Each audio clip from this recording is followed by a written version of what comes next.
ও মা বলছে আমাদের তো খাওয়া দাওয়া হয়ে গেল, এখন বসলে তুমি খেতে? হ্যাঁ আমি বসে বললাম। বাবা অনেক লেট হয়ে গেছে তোমার। অনেক লেট হয়ে গেছে আজকে বাবা। হ্যাঁ আমাদের খাবার দাবার দিয়ে খাওয়া দাওয়া কমপ্লিট হলো, তারপরে গিয়ে মা বসলো বন্ধুরা। তা সে যাই হোক, দেরি তো হয়েই গেছে, খেতে তো বসে পড়েছো।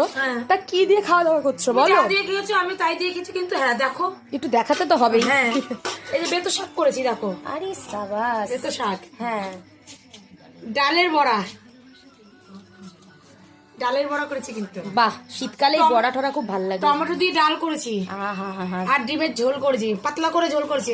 কেন জানোই তো তেল মশলা খাওয়া বারণ, এই জন্য পাতলা করে, তোমার জন্যই আমার করতে হয় পাতলা করে ঝোল। একদম, এটা আমার জন্যই বেশি হয় বন্ধুরা, কারণ আমার মশলা টশলা একটু খাওয়া বারণ। তো যাই হোক এই জন্যই করা হয়। তো কিন্তু আজকে রান্না বান্না কিন্তু ভালোই হয়েছে, আমিও তো খেয়েছি, দারুণ হয়েছে। আজকে আমি রান্না করিনি, আজকে কি করেছে তাহলে? দিদা করেছে। ও আচ্ছা বন্ধুরা, আমি বাড়িতে ছিলাম না তাই আপনাদের সাথে শেয়ার করতে পারিনি কিছু।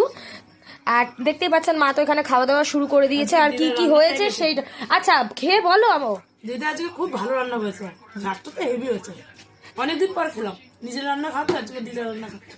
হ্যাঁ মাই প্রতিদিন রান্না করে, আজকে আবার একটু দিদা রান্না করেছে, তাই একটু আলাদা রকম টেস্ট হয়েছে বন্ধুরা। তো দেখতেই পাচ্ছেন, ঠিক আছে মা তো খেতে বসে পড়েছে। আমাদের ভিডিও আপনাদের কেমন লাগে সেটা অবশ্যই কমেন্টে জানাতে ভুলবেন না, আর আমাদের সাপোর্টও করুন কিন্তু। আবার বলছি যে ঠিক আছে, ভিডিওটা এখানেই কাট করছি, টাটা।